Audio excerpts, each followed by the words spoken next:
예, 안녕하세요. 최승윤 작가입니다. 오늘은 예술과 자본주의에 대해서 한번 이야기를 해보도록 하겠습니다. 이런 이야기를 하는 게 어떻게 보면 좀 조심스럽기도 해요. 왜냐하면은 우리나라는 분명한 자본주의 국가임에도 뭐 자본주의를 얘기를 한다거나 뭐 자본가 이런 거에 대해서 굉장한 거부감을 갖고 있는 경우들이 많고, 특히 예술을 한다라는 사람들이 자본주의적인 사고방식을 갖고 있다라거나 그런 것에 대해서 굉장히 반감을 가지고 있는 게 되게 많습니다. 또 중요한 거는 예술가 스스로도 예술가에 대한 뭐랄까 자기 정의가 너무 편협하게 되어 있는 경우들이 많이 있어요. 그러니까 작가는 뭔가 뭐 세상 물정 잘 모르고 작업실에서 이렇게 그냥 묵묵히 작업만 해야 된다라고 하는 게 그게 뭐 맞는 얘기일 수도 있기는 한데, 그러니까 어떤 측면에서 보면 맞고 어떤 측면에서 보면은 아닌 경우들도 있는데, 그게 그러니까 왜 그래야 되는지라든가 아니면은 자본주의라는 게 무엇인지 모르고, 그리고 자본주의와 예술의 관계가 어떤 것인지 잘 모르고 그냥 무작정적으로 받아들이는 경우들이 있다라는 거죠. 그러니까 사람들도 예술에 대해서 그런 식으로 바라보게 되는데, 예술가들조차도 스스로가 그냥 무비판적으로 받아들여지게 되는 경우들이 많아요. 자, 일단은 그리고 뭐부터 얘기할까요? 일단은 예술과 자본주의 사이의 역설에 대해서 한번 이야기를 해보도록 하겠습니다. 자, 일단은 많은 그 예술가 분들께서 예술과 자본주의는 좀 반대되는 개념에 있지 않을까라고 생각하시는 분들이 좀 많을 것 같아요. 왜냐면은, 그러니까 이거는 좀 옛날부터 그런 것 같은데, 예술 쪽에 있는 사람들은 대부분 진보적인 성향의 사람들이 많이 있습니다. 사실 뭐 저도 그래요. 근데 예술이라는 것 자체가, 예술은 자본에서 시작을 한다라고 보시면은 될 것 같습니다. 자본주의에서 시작이 됩니다. 근데 여기서 재밌는 거는, 그러니까 자본을 가지고 있는 사람들은 대부분, 그러니까 이게 사실 또 진보랑 보수 쪽을 얘기를 하면은 우리나라에 틀에 박혀져 있는 그 뭔가 정당이나 그런 게 아니라, 그러니까 이런 얘기가 좀 조심스럽기는 한데, 아무튼 자본을 가지고 있는 사람들의 대부분의 성향은 그러니까 보수로 바뀌게 되는 경우들이 많이 있습니다. 그러니까 젊었을 때 진보라고 하더라도 성향이 나이가 들수록 보수가 되는 경우들이 많이 있고, 그러니까 내가 자본을 가지고 있는 사람일수록, 그러니까 뭐 예를 들어서 우리나라에서 내 집을 가지고 있다, 내 집을 갖고 있던 어떤 자본을 가지고 있던 이러한 사람이면은 그 전에 진보적인 성향이었다고 하더라도 보수적인 성향으로 바뀌는 경우들이 꽤나 많이 있습니다. 그래서 나이가 들수록 사람이 보수적 성향을 가지게 되는 경우들이 있는데, 그러니까 여기서 제가 이야기를 하는 보수와 진보에 대해서 제가 뭐 자세하게 얘기를 하진 않겠습니다. 그거는 사람들마다 워낙에 생각하는 게 다르기 때문에. 어쨌든 이게 뭐 1대1적으로 치환을 하지는 않겠지만, 어떻게 보면은 보수적인 사람들이 아무튼 자본주의적인 성향을 가지고 있고, 진보적인 사람들은 약간 그에 반대되는, 그러니까 요즘에는 그 믹스된 경우들이 많기는 하지만, 자, 그럼 여기서 자본과 예술이라는 게 어떤 상관관계를 가지고 있는지에 대해서 좀 여러분들이 이해하시기 쉽게 하기 위해서 요즘에 좀 열풍인 것에 대해서 한번 말씀을 드려보도록 할게요. 자, 비트코인이라는 게 있습니다. 뭐 비트코인이 광풍이 있었다가 사라졌다가 요즘에 다시 비트코인이 엄청 올라갔다라고 하죠. 뭐 노파심에서 하는 얘기지만 저는 비트코인을 가지고 있지 않습니다. 자, 아무튼 자, 비트코인을 사람들이 왜 사나요? 이거를 사람들이 왜 살까요? 뭐 블록체인 기술이 있고 미래에 신 가치가 있어서 산다라고 하는 사람들은 요즘엔 없는 것 같습니다. 네, 그런 식으로 해서 처음에 이게 열풍이 있었지만, 지금 사는 사람들은 이거를 어떤 거라고 생각하냐면은, 이게 실질적인 가치가 있을까요? 실질적인 가치. 사람들이 그 가치에 대해서 오해를 하는 경우들도 많이 있습니다. 그러니까 예를 들어 핸드폰 같은 경우에는 이거는 뭐 최신 기술이 들어갔고 이러한 재료가 들어갔고 막 해서 이거는 가치가 있다라고 하는 경우들이 있고, 그러니까 그림 같은 경우에 자, 그림에 가치가 있는 것인가? 라고 하는 것에 대해서 많은 사람들이 의문을 가지죠. 저게 왜 가치야? 저거는 그냥 뭐 자기들끼리 짬짬이 하거나 뭐 잘 모르겠는데 도대체 나는 저 그림이 왜 저 가격인지 모르겠다. 뭐 이렇게 생각을 하는 사람들이 있는데, 그런 생각을 하는 사람일수록 현대 사회의 발전에 따라가기가 힘들다라고 생각을 해요. 뭐 제 생각이지만. 자, 왜 그러냐면은 비트코인을 산다라는 거는 어떠한 가치가 있는 것인가, 그거를 산술화 뭐 하기는 어렵기는 하겠지만, 자, 비트코인은 일단은 기대감과 그리고 인간의 욕망으로 사는 겁니다. 뭐냐면은 실질적으로 그게 무슨 가치가 있어? 라고 하면은 모르겠지만 그냥 사람들이 사고 싶어 해요. 사람들이 그거를 원합니다.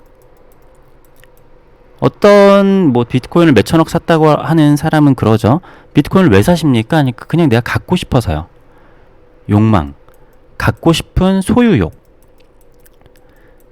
너는 그거를 그 돈을 주고 왜 사니? 라고 해서 야, 그거에 대해서 가치에 대해서 나한테 설명을 해봐 라고 얘기를 하는 사람이 있을 거예요. 근데 그거는 사실 자본주의에서는 중요하지가 않습니다.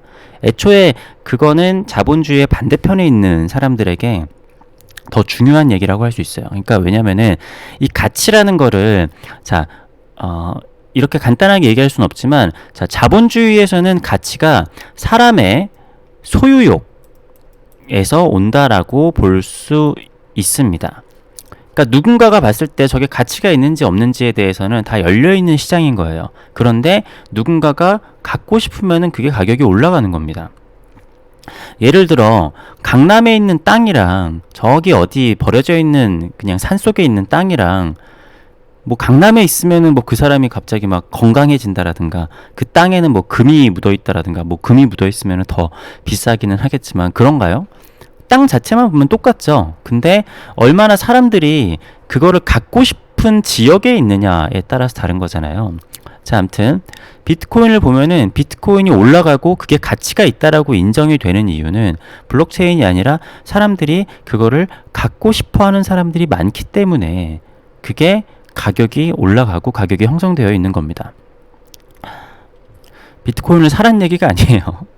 자, 그런데 뭐 사회주의라든가 공산주의, 제가 뭐 두 개의 완벽한 차이점을 잘 몰라가지고 그런데, 아무튼 사회주의 사회에서는 처음에 시작이 그거예요. 물론 이것도 뭐 자본주의나 자유경제 체제에 들어가는 거긴 한데, 인력을 일로 봅니다. 인력을 일로 본다라고 생각을 하면 편해요. 자, 사람의 기술, 힘이 얼마나 들어갔느냐, 그리고 사람의 일당으로 계산을 하는 거죠. 그러니까 사람이 이만큼 일을 했으면 이만큼의 것을 받는 게 정당하다. 근데 그것에 대해서 차별을 두지 않고, 그러니까 의사도 똑같은 돈을 받고 뭐 노동자도 똑같은 돈을 받고 직업에 귀천이 없다라는 거죠. 그러니까 제가 요즘 사회는 믹스가 되어 있다라는 게, 지금 사회에도 직업에 귀천은 없잖아요. 그런데 그거 자체에서 그냥 인문학적이거나 철학적인 귀천이 없는 것뿐만이 아니라 그 돈에 대한 것도 그냥 똑같이 치게 되는 거죠. 근데 이게 이제 사회가 발달을 하면서 이런 식으로만은 계산을 할 수 없기 때문에 사회주의 국가들이 없어진 거고, 사실 말만 사회주의까지 사회주의 국가가 있나요? 그냥 북한은 왕정 국가인 거고, 중국도 말만 사회주의고 정치만 사회주의적이지, 우리나라보다 어떻게 보면은 더 자본주의적인 성향을 가지고 있죠. 자, 그래서 그림을 판단을 할 때, 야, 이 그림에는 재료값이 얼마가 들어갔고 물감값이 얼마가 들어갔으며 내가 이거를 어떤 식으로 며칠을 일해가지고 며칠을 내가 일당을 계산해가지고 이런 식으로 해서 이 가격이 나오는 거야. 물론 그런 식으로 계산을 할 수도 있습니다. 네, 우리가 뭐 사업을 하거나 공사를 하게 될 때 그런 식으로 이제 표를 이제 제출을 하거든요. 이게 단가가 얼마가 나왔고 이런 것들을 그런 식으로 할 수도 있어요. 그게 근거가 될 수는 있겠죠. 근데 사실은 거기서 따져봐서 그러면은 그 재료값은 애초에 어떻게 산정이 된 걸까요? 재료라는 것도 좋은 재료가 있고 좋지 않은 재료가 있겠죠. 근데 좋은 재료라는 것 자체가 이게 귀하면은 가격이 올라가거든요.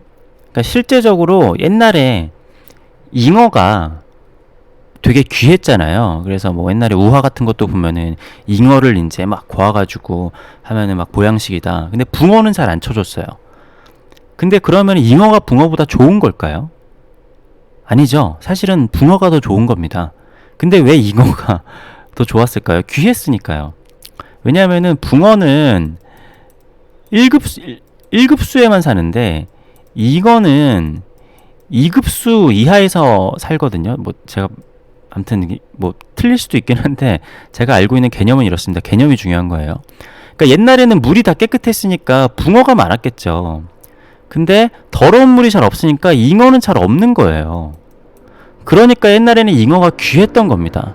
그래서 사실은 깨끗한 물에 살았던 붕어가 더 몸에 좋을 수도 있지만 그러니까 잉어가 귀하니까 귀한 보양식이 된 거예요. 물론 모든 것이 이런 식으로만 흘러가지는 않지만 아무튼 그런 식으로 사람들이 이제 뭐랄까 한정판이라고 그러거나 얼마 남지 않았다 이런 식으로 하면은 더 귀하게 여기는 경우도 있습니다. 그러니까 비트코인 같은 경우에도 지금 채굴될 수 있는 양이 얼마 남지 않았다라고 해요. 뭐 그래가지고 지금 시세가 올라가는 것도 뭐 반영이 된다라고 합니다. 자, 그래서 어떠한 뭐 이걸 재밌다라고 해야 될지 어떠한 상황이 벌어지냐면은 오히려 자 예술에 가치가 있습니다.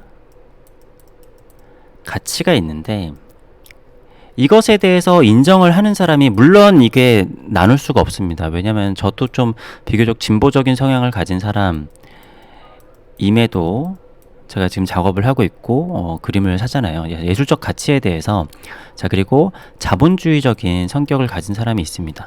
물론 이거를 다시 계속 말씀드리지만 이렇게 양분화할 수는 없는 문제예요. 왜냐하면 저는 진보적인 성향도 가지고 있고 자본주의적이거나 아니면 보수적인 성향도 가지고 있습니다. 자 근데 예술적 가치 자체를 오히려 진보적인 성향이라고 아무튼 그냥 오해하지 않고 그냥 들으세요.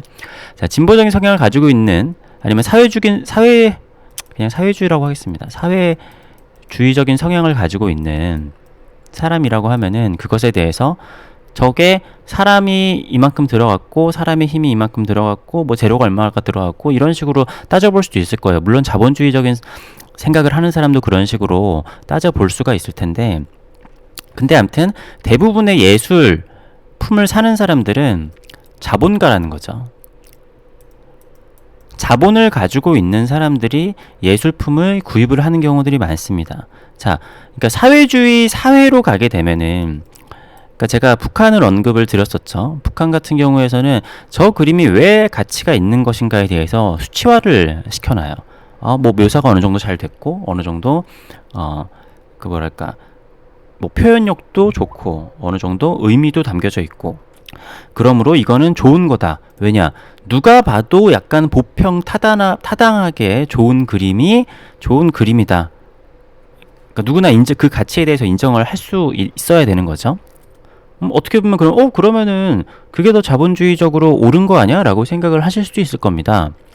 근데 예술이라는 건 뭐냐면은 예술은 자본주의 시스템 중에서도 끝판왕이 예술이에요. 이게 무슨 뜻이냐.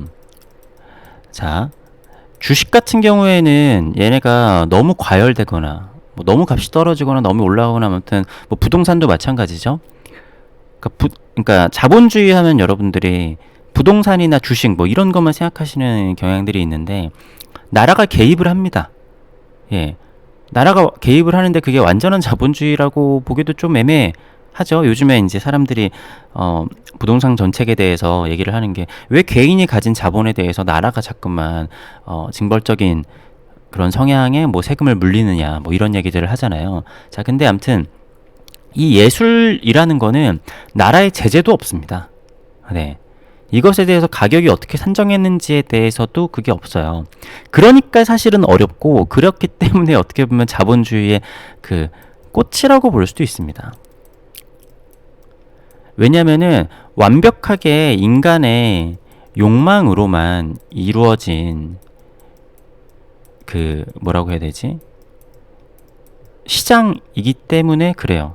그렇기 때문에 어렵습니다. 누구나 봤을 때, 그러니까 어떻게 보면 부동산 같은 경우에는 누가 봐도 강남이 좋은 곳이잖아 라고 생각을 할 수가 있는데, 물론 그것도 생각이 다르겠죠. 근데 그것에 대해서 누군가가 봤을 때는 가치가 아예 없어 보일 수도 있어요. 그리고 누군가는 그 예술품에 엄청난 노력을 기울였지만 그것에 대해서 한 푼의 보상도 받지 못할 수도 있습니다. 여러분, 사회적인 관점에서 생각을 한다면은 내가 분명하게 노동을 했는데, 자, 예술을 하는 것도, 자, 노동이 필요합니다. 노동이 필요하는데 그것에 대해서 보상이 없다? 이거는 사회주의적인 시스템에서 말이 안 되는 거예요.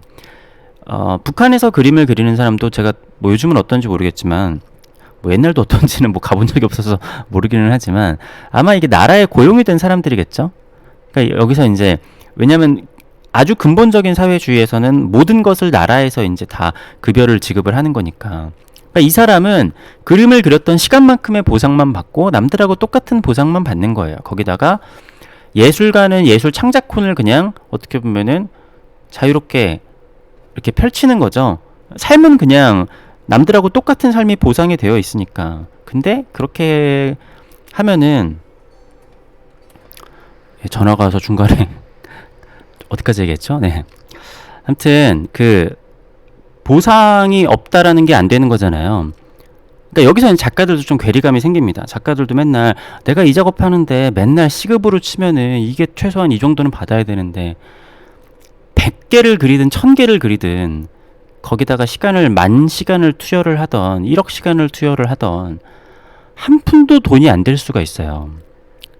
되게 부당하게 생각을 할 수 있겠죠. 그런데 이게 예술이라는 것 자체가 자본주의적인 곳에서만 살아남을 수가 있는 거라고 보면 됩니다. 왜냐면은 애초에, 자, 가치라는 게, 예술적 가치라는 게 누가 봤을 때는 없을 수도 있고 산정도 잘 안 돼요. 뭐 제가 다른 방향의 가치에 대해서는 영상에서 따로 많이 말씀을 드렸으니까 얘기를 하지 않겠지만, 그냥 기본적으로는 예술이라는 거는 가치가 없어 보일 수도 있습니다. 게다가 내가 먹고 사는데 크게 필요한 것도 아니에요.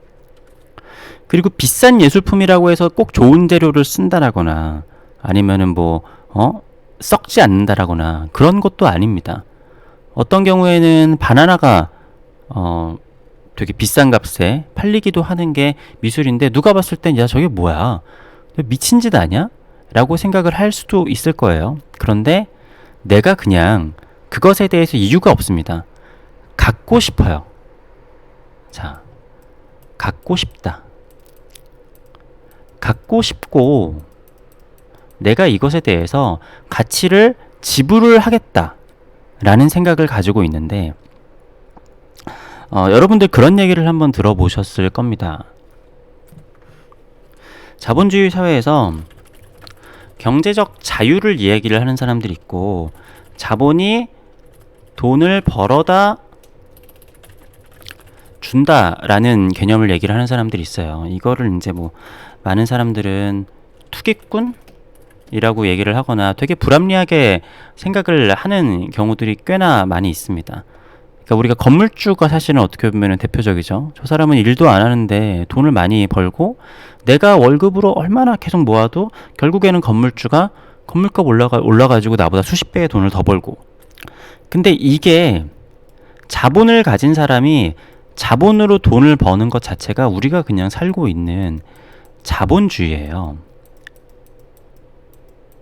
이게 자본주의입니다. 그래서 자본주의의 기본적인 것이 무엇이 가치가 있는 것이냐.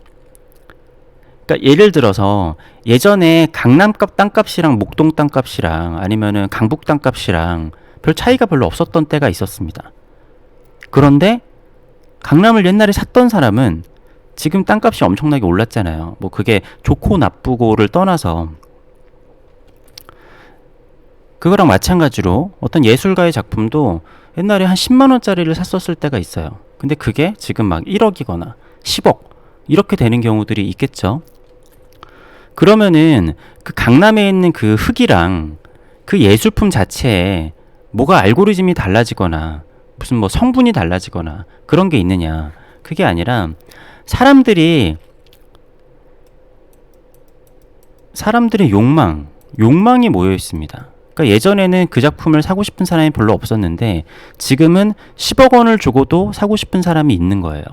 그리고 강남 땅값은 뭐 지금 한 몇십억을 주고도 사고 싶은 사람들이 있는 겁니다. 그런데 여기서 제가 아까 자본주의 역설이라는 게 뭐냐면은 이거를 자본주의적인 사고방식을 가지고 있는 사람들이 컬렉터가 돼요.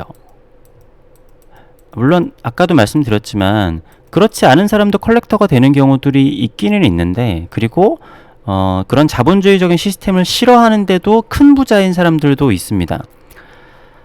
근데 사실은 좀 이율배반적이라고 해야 되나 앞뒤가 다른 경우들이 많아요. 예를 들어서 이제 이 스님이 있죠. 제가 뭐 얘기를 따로 하진 않겠지만 저는 뭐 실제로 그렇게 생각을 하는 사람도 있고 실천하고 있는 사람도 있다라고 생각을 하는데 돈이 굉장히 많고 완전한 자본주의 시스템에 적응해서 살아가고 있는데 본인의 생각과 사상은 그것에 반대되는 사람들이 있습니다. 그러니까 연기를 하는 사람도 있을 거고 아니면은 사실은 근데 진짜 자기가 그렇다고 믿는 사람들도 제가 봤을 때는 꽤나 있어요. 사실은 그래서 이 히읗 미음 스님도 본인은 그렇지 않다라고 생각을 할 수도 있었을 것 같아요. 이 정도면은 무소유 아니야? 라고 생각을 실제로 했었을 수 있을 것 같습니다. 근데 아무튼 이 자본주의가 그러니까 자본가들의 생각은 자본이 돈을 벌어주기 때문에 이게 지금은 가치가 없어 보인다고 하더라도 이거는 나중에 많은 사람들이 원할 것 같다라는 것에 이제 투자를 하는 거죠. 그러니까 그림 같은 경우에도 많은 사람들이 이거 투자 생각하지 말고 자 투자를 생각하지 말고 진짜 좋아서 사야지 옳은 거다 뭐 이런 얘기들 하잖아요. 밖에 갑자기 개가 짖네요.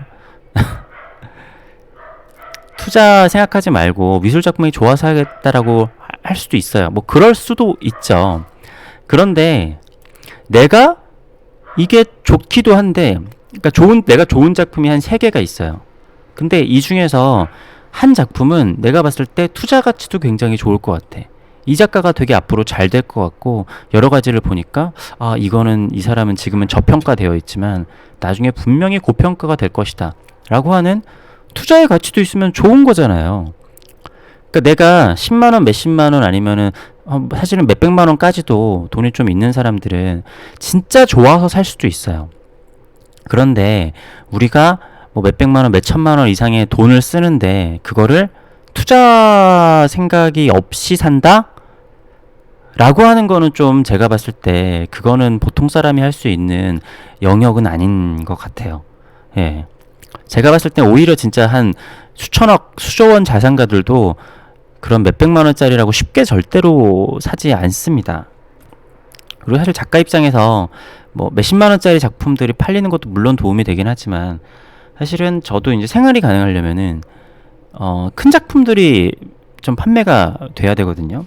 근데 그런 사람들은 다들 돈이 있는 사람들이고 사실 자본주의 사회에서 돈이 있는 사람들은 사실은 다 자본가예요. 네. 내가 그 소유하고 있는 물론 이제 뭐 도끼 같은 사람들이나 그런 사람은 가능할 수도 있겠지만 내가 소유하고 있는 내 집 하나도 없는데 내 집 있으면 사실 그것도 되게 자본가입니다. 자기 집 있으면은.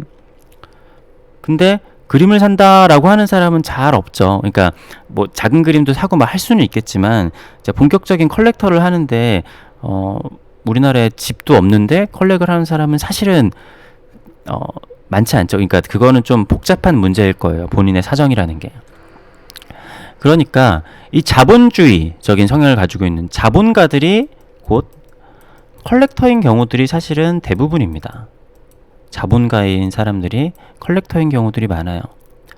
그런데 어떻게 보면은 한 7, 80년대 이럴 때는 자본주의를 배척을 하고 무조건 욕을 하거나 하는 게 어떻게 보면 되게 있어 보이고 지식인처럼 보이고 그런 경우들이 있었잖아요. 그래서 어떻게 보면 진보라는 개념도 옛날에 80년대에 운동권을 했었던 진보의 사고방식과 지금의 젊은 진보의 사고방식은 좀 많이 달라요.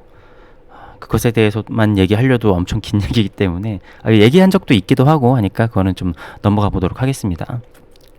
그러니까 애초에 뭐 어떻게 보면 계속 비슷한 얘기인데 자본의 가치에 대해서 인정을 하는 사람, 그것은 실질적인 가치가 있지 않다고 하더라도 이것이 그냥 가치가 있다라고 가치를 부여를 하고 돈을 지불을 하는 사람, 그러한 자본가들에 의해서 돌아가는 게 미술이고, 현대미술이라는 게 어렵기도 하지만 발전을 하고 있는 것 자체가 그러한 개별적인 욕망, 그러니까 이 욕망도 개별적입니다. 게다가 자신의 개성이 반영이 되어 있어요. 왜 현대미술 왜 이렇게 어려워요? 하는 게 다 똑같은 게 아니라, 그러니까 옛날 미술은 쉽잖아요. 왜냐면은 옛날의 미술이라는 거는 그냥 귀족들이 하는 거예요. 귀족들, 왕족 이런 사람들만 향유를 할 수 있는 게 그게 옛날 미술입니다. 여러분 혹시라도 뭐 중세시대 때 귀족이나 왕족이 아니라 소장농인 어떤 사람이 가지고 있는 예술품에 대해서 아시는 자료 있나요? 네. 우리나라도 마찬가지고 유럽도 마찬가지고 옛날 예술은 무조건 귀족과 왕족의 전유물이었어요. 그러면은 뭐 귀족과 왕족은 돈이 많으니까 그런 거 샀지라고 하면은 뭐 그렇게 생각한다고 하면은 자본주의 시스템에 대해서 굉장히 잘못 생각하시는 것일 수도 있을 텐데, 그러니까 그때도 뭐 자본주의적인 시스템이 돌아가기는 했지만, 아무튼 그러다가 나중에 이제 사람들이 생각이 바뀌었죠. 야, 내가 귀족이랑 왕족은 아니지만 나중에는 이제 18세기 이럴 때 되면은 내가 제 귀족보다 내가 더 돈이 많은데? 야, 그럼 내가 더 큰 집 짓고 내가 더 비싼 예술품 사고 그래야겠다라고 하는데, 그게 이제 몇백 년 동안 그렇게 싸우다가 이제 혁명도 일어나고 막 그렇게 된 거잖아요. 그러니까 내가 더 돈이 많은데 왜 나라고 그림 못 사니? 라고 하는 게 어떻게 보면 이제 자본주의의 그 시작이란 말이죠. 야, 내가 귀족이 아니라고 해도 내가 돈이 많은데? 이거죠. 그러니까 이게 더 이게 더 평등한 사회로 간 게 어떻게 보면 자본주의가 된 건데, 그러니까 암튼 이때는 회기라예요. 회기라. 옛날 예술들은 우리나라든 어디든지 다 회기랍니다. 그런데 지금은 이제 아주 다양한 사람들이 있고 다양한 문화들이 있어요. 유튜브를 보더라도 자기들마다 다 보는 게 다르잖아요. 근데 그 안에서 뭐 몇몇 명 이상, 뭐 수십만 명 이상 되면은 그들만의 세계가 또 만들어집니다.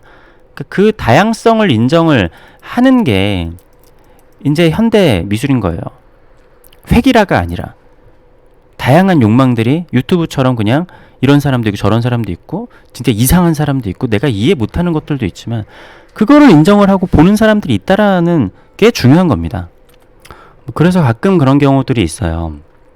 그러니까 어떤 사람은 저 그림을 금방 그렸고, 그러니까 예를 들어서 피카소가 그냥 카페에 앉아가지고 A4 용지에다가 그냥 끄적끄적 거린 그림은 몇 천만 원이 할 수도 있고 뭐 몇 억이 할 수도 있겠죠.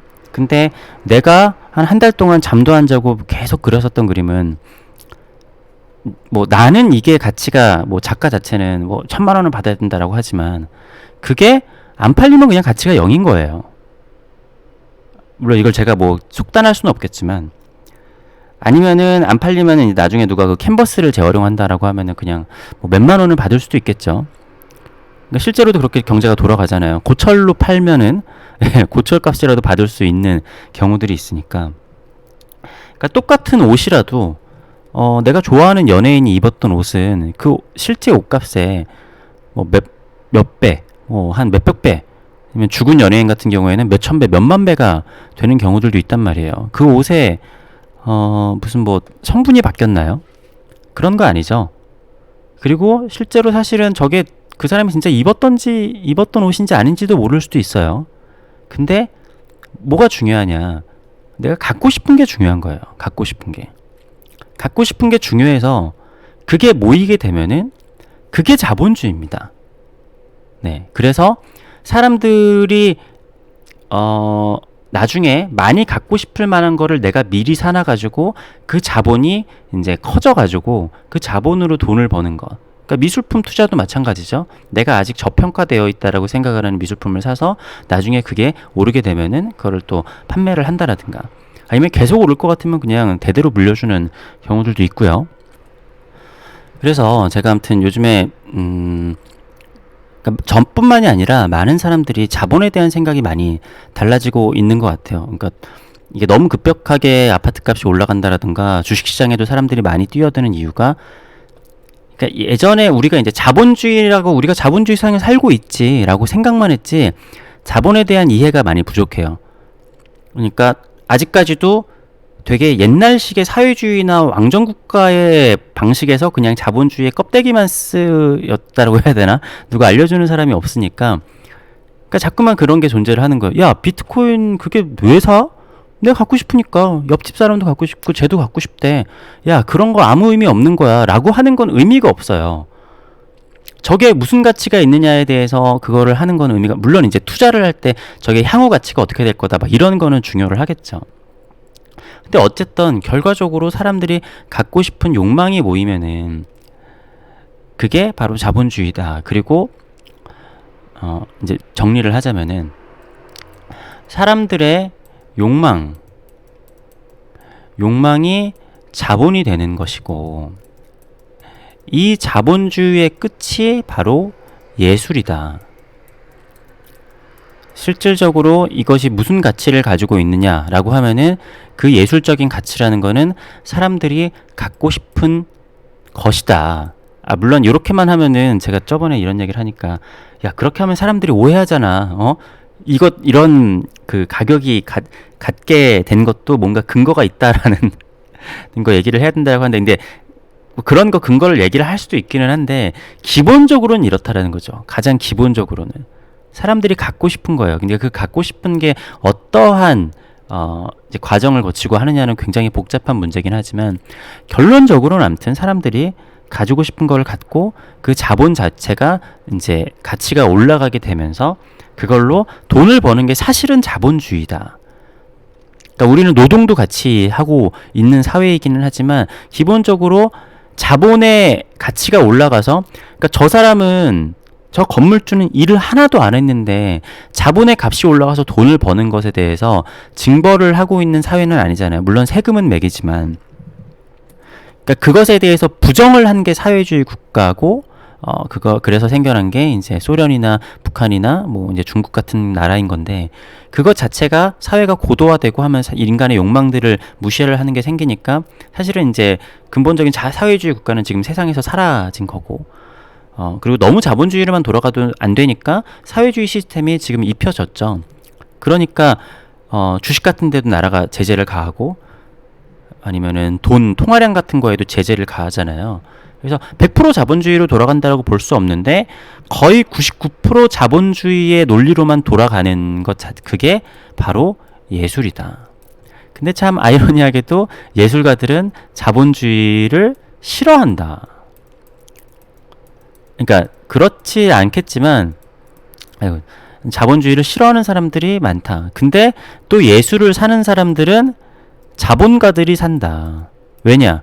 가치가 없는 것에 대해서 인정을 하는 자본주의 시스템을 이해를 한 사람이 사실은 예술에 돈을 지불할 수가 있을 가능성이 크니까요. 물론 안 그럴 수도 있습니다.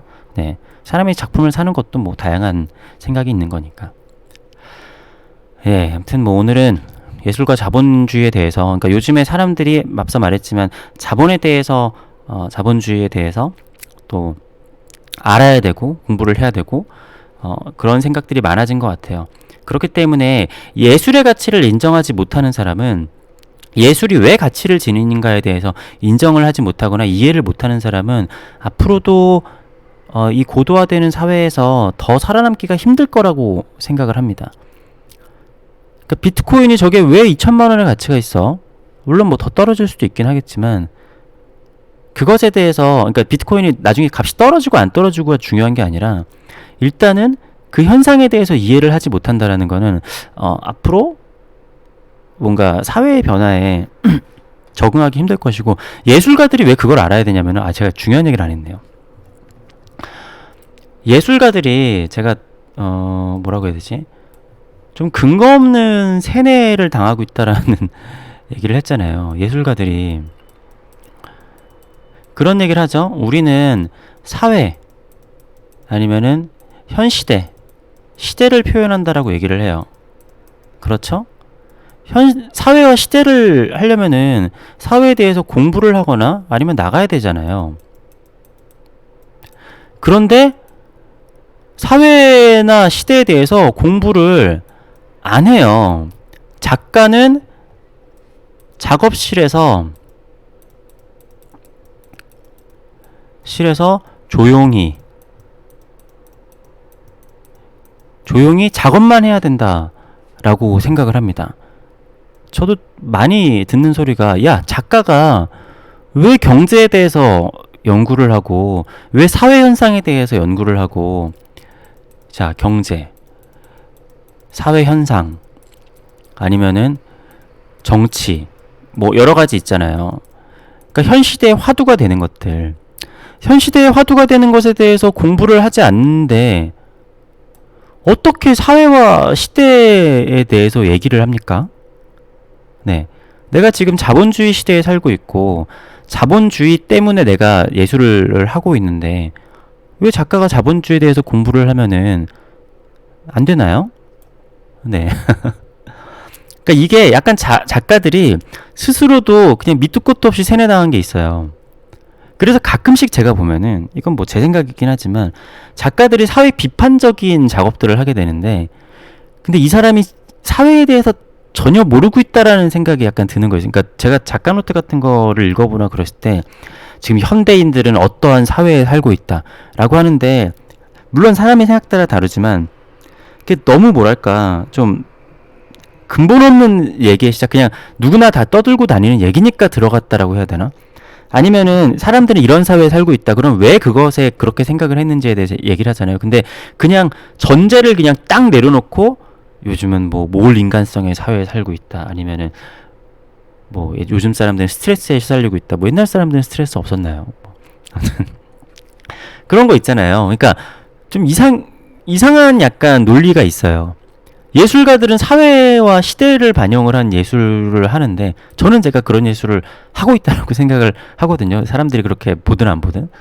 아무튼 그렇잖아요. 사회와 시대상을 담아야 되는데 사회 시대상에 대해서는 공부를 하지 않아요. 그리고 사람들도, 야, 무슨 작가가 그런 거를 해. 작가는 작업실에서 묵묵하게 자기 작업을 해야지.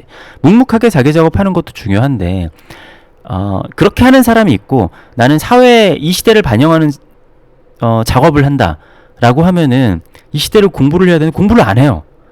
그러니까 약간 이런 뭔가 말이 안 되는 역순환? 라고 해야 되나? 이런 것들이 있어요.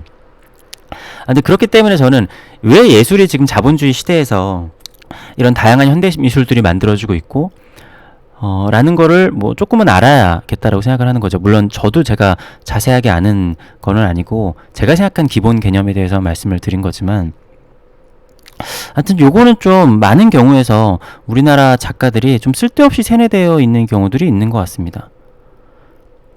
그리고 그 시대에 뭔가 공감되는 걸 만들려면 이 시대의 사람들이 뭘 좋아하고 뭐 무슨 유튜브 같은 거 이렇게 보고 사람들이 어떤 SNS를 하고, 아니면 그런 게 있잖아요. 저는 사실 학교를 다닌 이유도 보통 사람들의 생각에 공감을 해야지 내가 보통 사람들의 경험을 공유를 하고 해야지 내가 사람들에게 공감할 수 있는 작업이나 그런 걸 할 수 있지 않을까 생각을 했거든요.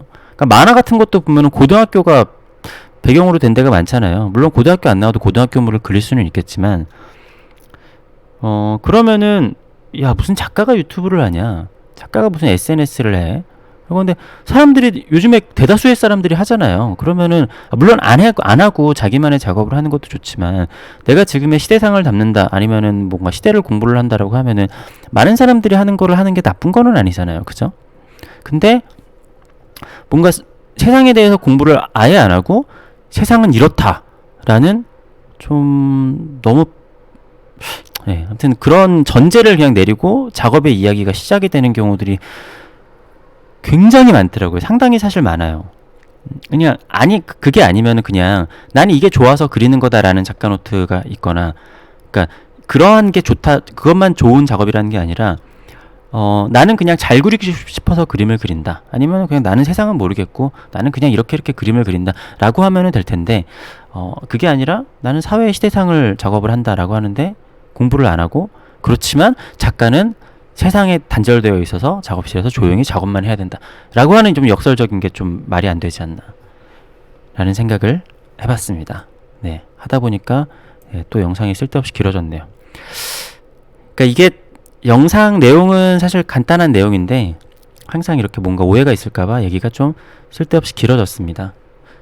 정말 오랜만에 하는 얘기인데 이 영상은 진짜 끝까지 보는 사람이 별로 없을 것 같아요. 네, 아무튼 긴 영상 봐주셔서 감사합니다.